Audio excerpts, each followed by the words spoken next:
Hello guys! Welcome to another episode. For today's video ay magtitape po tayo ng drywall. At yung titaping po natin ay nasa basement po. At yung basement na ito ay 2 feet cut. At ipapakita ko po sa inyo kung paano ko ito ginagawa. At guys, ang gagamitin po nating tape ay paper tape. At yung job na ito ay medyo rust kaya gagamitan ko po siya ng banjo taper. Okay guys, ipapakita ko po sa inyo kung paano ko ito ginagawa ng mabilis. Isa na po natin. Let's go! Yan guys, ito yung iti-tape natin. Yan. Gamit yung banjo. Yan. Marami yan guys. Dito. Pati yung closet. Yan.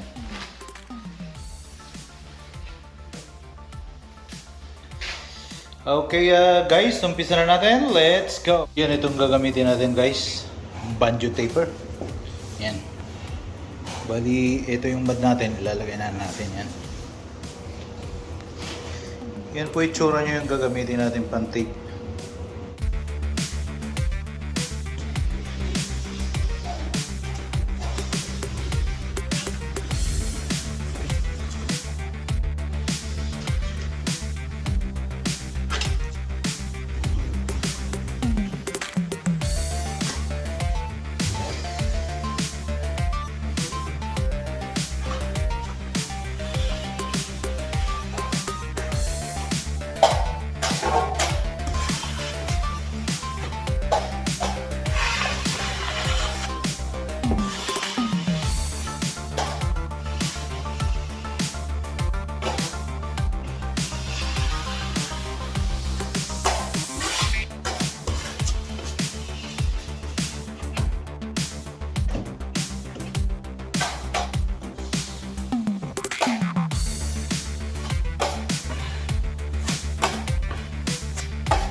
Guys, yan na po yung na-tape natin. Yan na po yung itsura niya. Yan. Bali, antayin lang natin itong matuyo bago natin i-mat. Yan na po.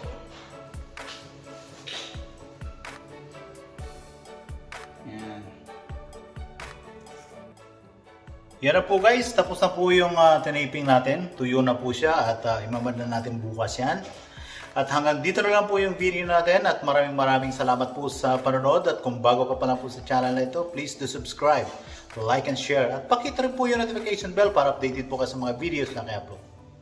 Maraming salamat po. See you to my next video. Bye-bye!